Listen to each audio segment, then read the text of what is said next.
Hello साथीहरु, आजको student तपाईहरुलाई स्वागत छ। त आज म बताउन गइरहेछु तपाईहरुलाई आफ्नो SSID दुईवटा कसरी बनाउन सकिन्छ।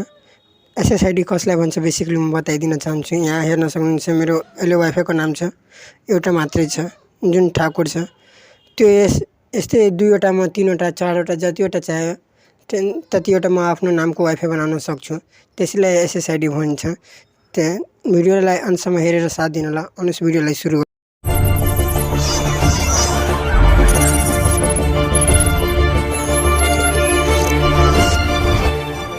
तो यसको लागि सबभन्दा पहिला तपाईले आफ्नो वाइफाई को होम पेज खोल्नुपर्छ। तो होम पेज खोल्नको लागि यहाँ आइपी एड्रेस दिनु होला। आफ्नो राउटर को आइपी एड्रेस दिनु होला।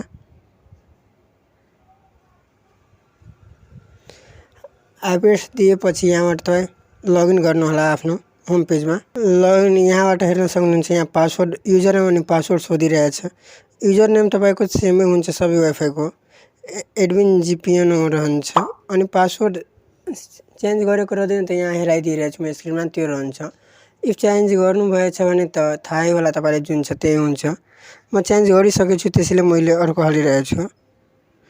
यो कसरी चेन्ज गर्छ म पहिला नै यसको भिडियो बनाएर हालिदिइसकेको छु च्यानलमा, गएर चेकआउट गर्न सक्नुहुन्छ। लगइनमा क्लिक गर्नु होला अनि क्लिक गरेपछि तपाईलाई अब हेर्न सक्नुहुन्छ यहाँबाट इन्टरफेस आइसकेको छ राउटर को। यहाँबाट म यहाँबाट होम पेज खुलिसकेको छ। यहाँबाट हेर्न सक्नुहुन्छ नोकिया राउटर को मेरो। यहाँबाट म अब अर्को SSID बनाउन चाहन्छु। मैले पहिला नै ठाकुर थियो, अब म अर्को एउटा ठाकुर 1 बनाइरहेको छु। त्यसको लागि तपाईले सबभन्दा पहिला जानुपर्छ यहाँबाट नेटवर्कमा जानु होला। नेटवर्कमा गएपछि लगइन हुन दिनु अनि यहाँ वायरलेस 2.4 यहाँ हेर्न सक्नुहुन्छ, त्यसमा क्लिक गर्नु होला।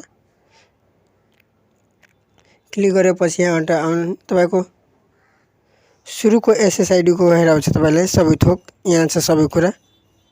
त यहाँबाट म तपाईलाई सेटअप गरेर हेराइदिन्छु कसरी गर्छ।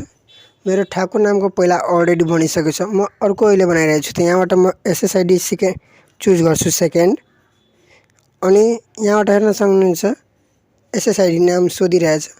यहाँ वाइफाई को नाम दिन सक्नुहुन्छ जुन चाहे तपाई। सेकेन्ड वाइफाई को नाम मैले आफ्नै नाम दिइरहेको छु सिकन्दर। अनि यहाँबाट त्यो दिएपछि यहाँबाट हेर्न सक्नुहुन्छ इनेबल ब्रोडकास्ट। यो छ कि तपाई आफ्नो वाइफाईलाई नामको हाइड गर्न चाहन्छु कि शो गर्न चाहन्छु, त्यो छ। म यसको डिटेल भिडियो बनाइदिइसकेको छु, हेर्न सक्नुहुन्छ तपाई यहाँ आएर। यहाँबाट त्यसलाई इनेबल गरिदिनु होला। बेसिकली त्यो वाइफाई को नाम शो गर्नको लागि छ, यसलाई इनेबल गरिदिनु होला। अनि ब्रोडकास्ट SSID ब्रोडकास्टलाई पनि इनेबल गरिदिनु होला। अनि यहाँबाट हेर्न सक्नुहुन्छ इनेबल WPS, यसलाई डिसेबलबाट यसलाई पनि रहन दिनु होला, त्यसलाई सेम रहन दिनु होला। पहिला तपाईलाई पासवर्ड सेट गर्दिनु। इन्क्रिप्सन यहाँ लेखेको छ, तपाई पासवर्ड सेट गर्न चाहनुहुन्छ त्यो न्यू वाला वाइफाई को, त यहाँबाट ओपनमा क्लिक गर्नु होला अनि यहाँबाट WPA प्रश्नमा क्लिक गर्नु होला अनि सो पासवर्ड। यहाँबाट हेर्न सक्नुहुन्छ जे पासवर्ड तपाई दिन चाहन्छ त्यो पासवर्ड सेट गरेर त्यसपछि यहाँबाट सेभ गरिदिनु होला। यहाँबाट तपाईको अर्को एउटा राउटर को वाइफाई बनिसकेको छ, हेर्न सक्नुहुन्छ मेरो कटिहाल्यो। अनि अब आउँछ एउटा नेपाल नामको एक्स्ट्रा वाइफाई, हेर्न सक्नुहुन्छ यहाँ सिकन्दर नामको वाइफाई बनिसकेको छ, हेर्न सक्नुहुन्छ मेरो मिस्टेकले नेपाल बनाइहाल्यो सिकन्दर नामको। अनि यसको पासवर्ड मैले 1 2 3 4 5 6 7 8 दिए थिएँ। यहाँबाट हेरेर अनि कनेक्ट गर्न सक्नुहुन्छ। यहाँबाट म सो गरिदिइरहेको छु।